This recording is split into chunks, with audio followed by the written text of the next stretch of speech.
I think the only way that I have been successful is because I concentrate. Like I focus in on what it is and then I make it happen. I've been running, those races in my head for months. So I've been preparing myself all the time, like thinking about how the run is going to be, how it's going to be in inspection, how, what I need to do to get to the next task. So because I'm already running it through my head, it's like I've already done it.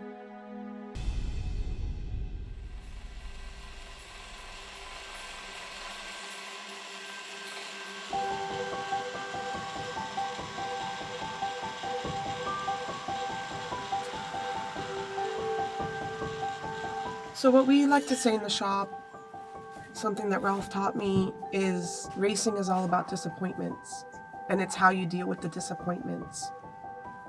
So once you realize that it's all about disappointments, it sort of removes disappointments as a thing of something to be sad about, or something to give energy into, or something even to waste your time on.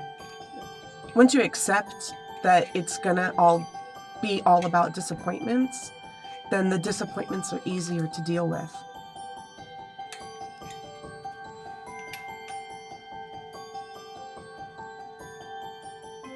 There isn't just one way that works for anybody. This is my way because I haven't had any other choice. I need to work on my bike. I don't have anybody else to work on it.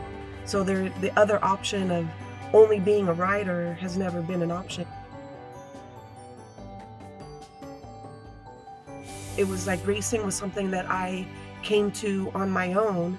So if I wanted to do it on my own, I had to learn how to do it. So this is the piston that I've been using. It's a stock piston. It's been working really well. I've gotten 2 records with this piston.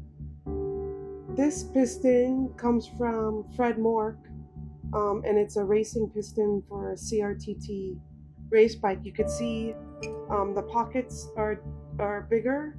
The top of the head is taller. The skirt is shorter, and it's a lot lighter. It's like, I don't know, at least a third lighter, because I can't change the stroke, and I can't change too much the size of the piston. Plus the one that we were able to find is also a 72 standard bore size. So what we did is that we changed the depth of the sleeve of the cylinder.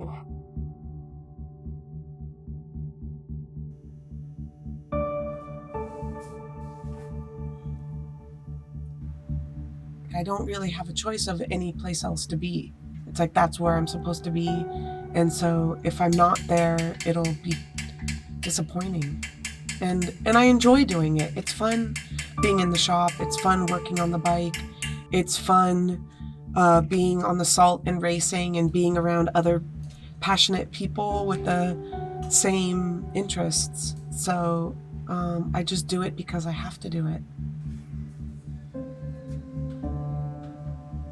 For me, it's the whole process of being in the shop and working with Ralph and tuning the bike. Like, I wish that I would have stopped being in the moment with Ralph while we're tuning and taken a picture or, a little video of us tuning the bike, because those are really special moments. Like, here's Ralph Hudson, to me, living legend, helping me tune my carburetor, and that's a really beautiful moment. I really enjoy those moments. Ralph is the fastest person, I should say, on a motorcycle, and has an extreme gift of riding and tuning and building, and is also a very humble, generous person. I've been going to land speed events with Ralph since 2012. So I've been in impound, I've seen what it takes, I understand what the process is. So now that it's my turn to be part of the process, I'm just enjoying it. these are the moments that now it's my turn to do it. And I've done it so many times. You know, I've been working with this bike since last year.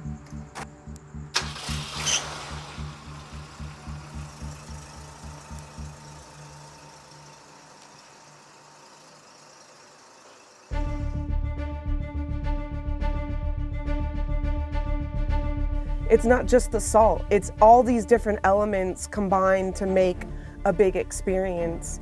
So kind of separating it into just salt. It's not just salt, it's the space, it's the people, it's the process of getting here, it's the dedication and the discipline that it takes.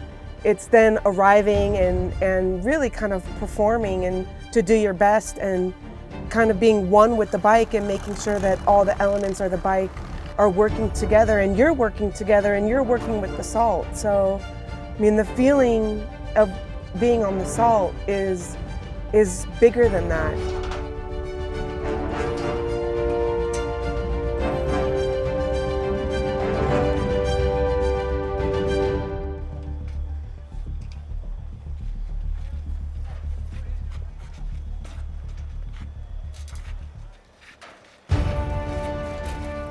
A motorcycle for me represents this combined experience where it's both a challenge and it's challenging me to do my best and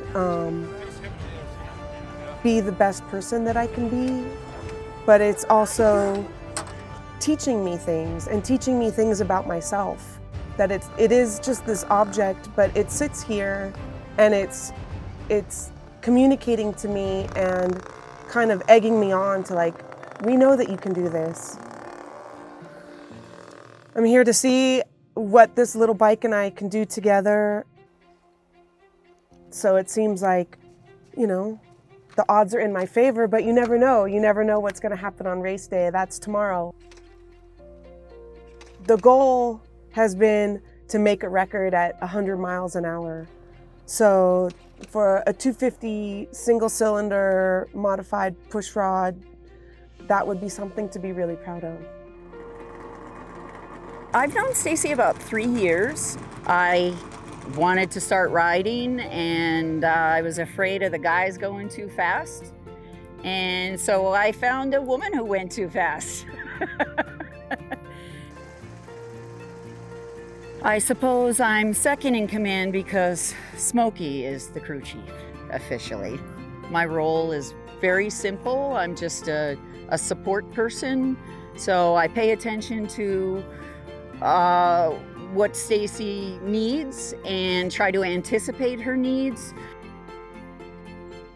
Approaching the bike, of starting the bike, of getting into my space, my race space, and thinking about what I need to do. I've already started that. My focus is mainly on me and how I run through the bike and my relationship of being in the moment and being present so that it can be the best run that it can be. I mean, that's really already where I am in my head. So the closer I get to that moment, the deeper I am in that moment.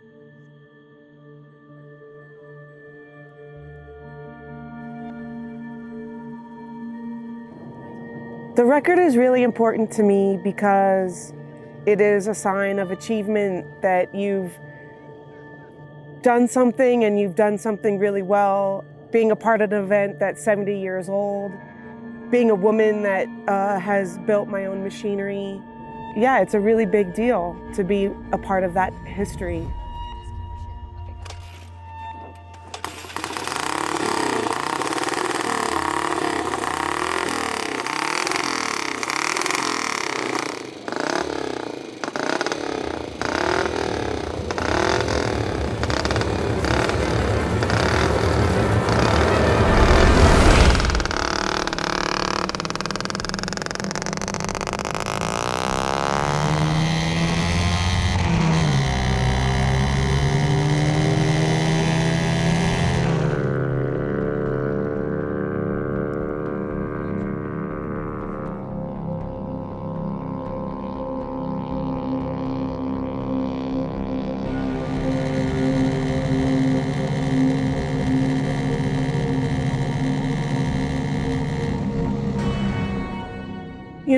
It's like the first time you do anything, it's more like it was like kind of like a practice run to see how things felt and to feel it out and to remember how things are out here. Even though I've been running at El Mirage, you come to Bonneville and it's a totally different scenario.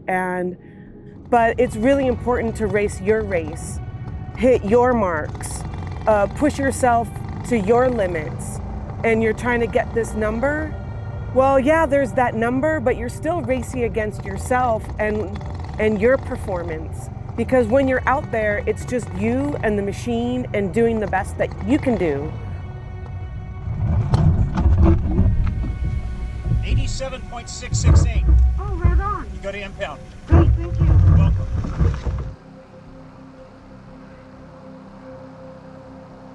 And then we're at impound waiting for the bike to get checked over.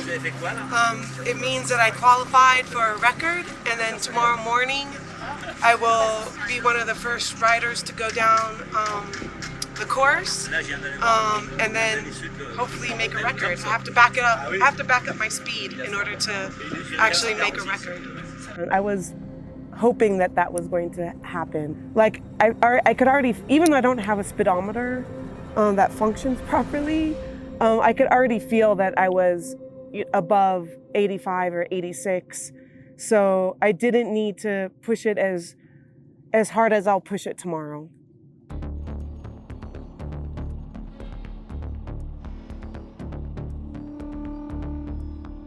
Riding a motorcycle requires full focus. The smells are more intense. Everything about your skin is more intense. The feeling on your skin is more intense. You have the loud sound of the motor, and the combination of those things dials down the world so that you are right there living in the moment. And that is, great sense of peace and liberation. Being able to run at 7 in the morning while it's still cool out, and also lower air pressure, the bike runs a lot better. We'll just see how it goes.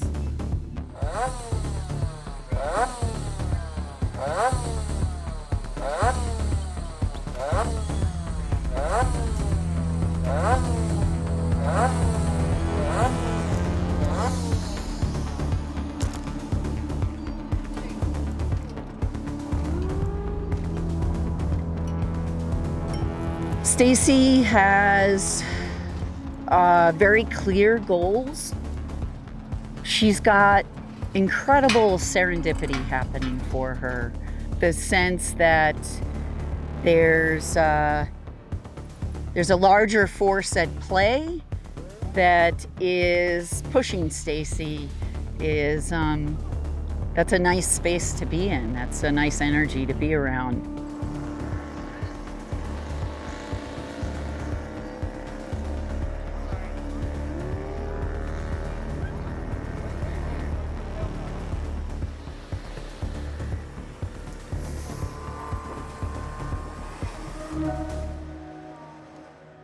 I think there's a lot to learn from it and how people progress through it. It's very synonymous to, life.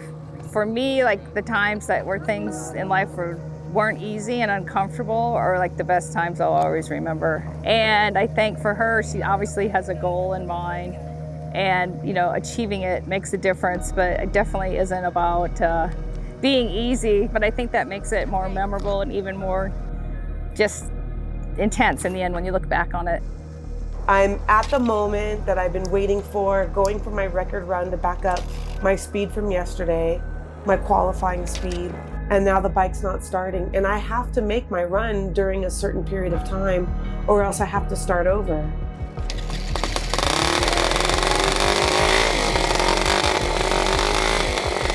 I'm there to serve the motorcycle so that this machine can perform at its most optimum.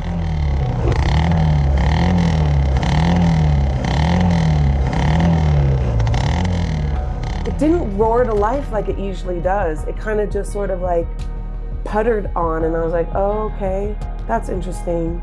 Something's not right, but here you are. You don't really have time to check anything. Something's not right, but you have to just go.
They did. What did they say?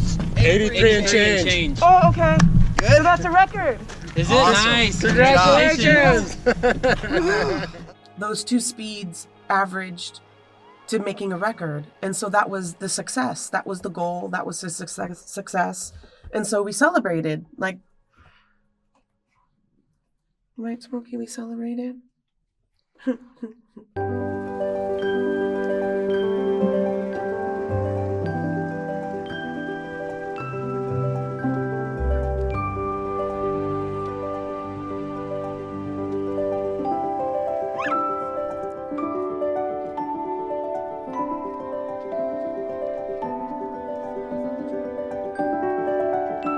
So there wasn't really a lot of time to celebrate today because I just went straight to impound, where I had to take the bike apart so that they could do their measuring. They measure the bore and the stroke, which means I have to take the head off. In the heat, in the salt, in the sun, I spent 14 runs. I did 14 runs last year at Bonneville trying to get this record. So yeah, that's something to really celebrate, but you know, I will.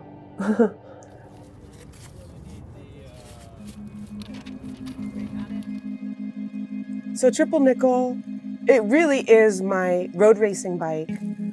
And I was assigned the number 555, and I rolled up into the pits the first day and someone called me Triple Nickel. Land speed racing, I'm concentrating on the throttle and switching gears and pushing myself and pushing the bike in a completely different way than when you're riding on a street. I decided to get a motorcycle because I always wanted one. It's like the honest truth. You know, when I finally had like a job with like a really good income, I was going through my list of things that I had always wanted to do, which one was get a motorcycle. So that's what I did.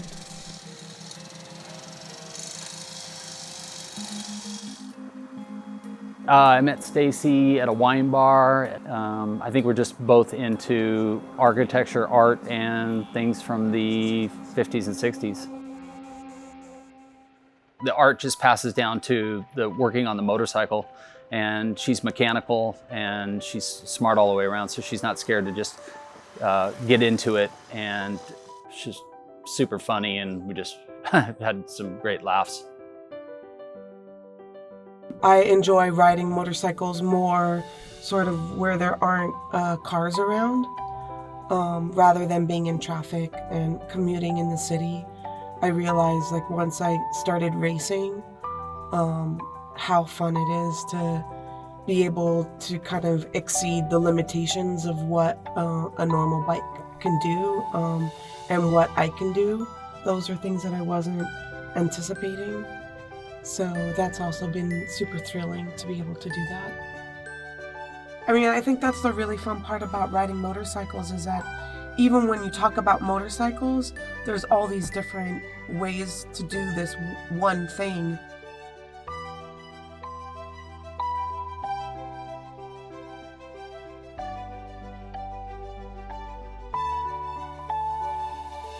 What I think about when I'm racing is just that moment, being in the moment and concentrating on what I need to do right then. I've learned through these short few years of racing that you just have to focus on that moment and what you're doing in that moment and how you can be the best that you can be and perform to the best of your ability with the bike.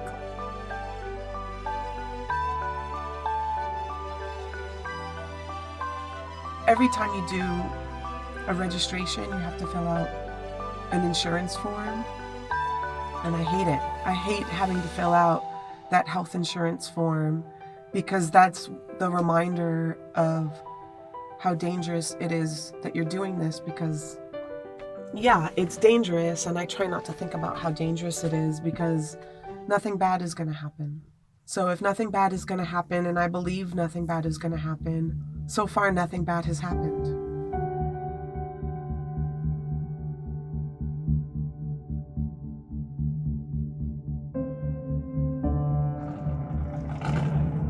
Okay, El Mirage rules. We're going to permit the BLM. No glass containers on the lake bed. No fires directly on the lake bed. No fireworks.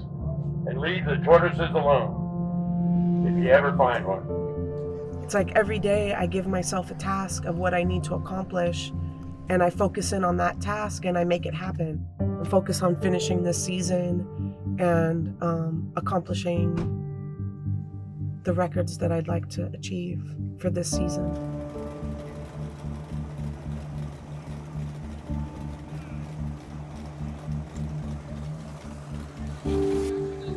There's more traction at El Mirage, so the bike can go a little bit faster. For some people, and even me, it's terrifying, right? You're terrified. Like, I'm gonna get thrown from the bike, I can't ride it, it's unrideable, but you don't think that way. You just have to remind yourself that it is rideable. You can do this, it's gonna be okay. It's for a short distance. You have to stay calm. Freaking out is not gonna help. So the more you stay calm in these super anxiety, hyper anxiety moments, the better it's going to be. Facing these fears is what you need to do in order to achieve your goals. Motorcycle 5551.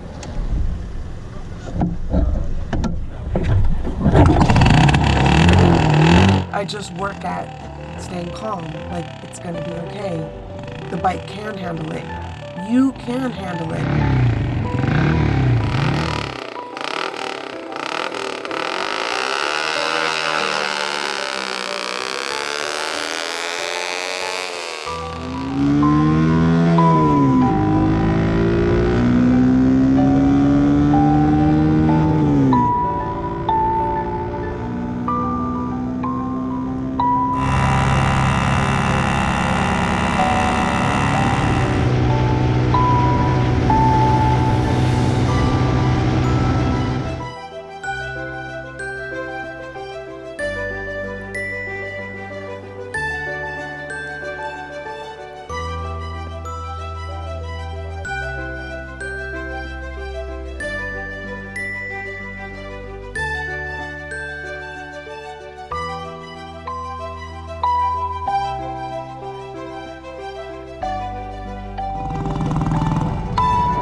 Speed was? What? 90? What? 90 92? Yeah, you're going to inbound.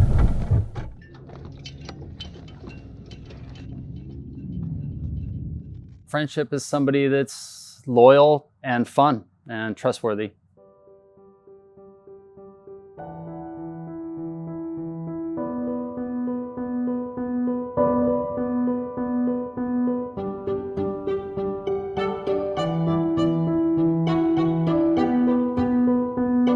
I think her racing endeavors are they're amazing. I mean, I'm envious of her, really. I have to go to work every day for 10 hours a day, and then she's off going racing. And it's, I think, something, you know, we all want to do as boys, up to men. We all want to get on a bike or a car or something and race, and she's out there doing it. She's just not scared to do anything. For me, a motorcycle is freedom, is a challenge, is independence, is an education. It is, you know, all those things wrapped up into one. I do it because I feel like I don't have any choice, really. It's like I set these goals for myself. I put the idea in my head, and because I put the idea in my head and I set these tasks, it's like I have to do it, and I'm in some ways like propelled to do it, and I don't really feel like I have an option. Like if I don't do it, I'll disappoint myself, and I don't want to disappoint myself. The bike is only designed to go between 60 and 65 miles an hour, right? And through working on the bike, and we're now performing at Bonneville, you know, into 90 miles an hour, and in El Mirage, 97 miles an hour. So while I'm there with the bike, I'm only thinking about how it's performing and if it has what it needs and what else I can give it so that it can perform its best.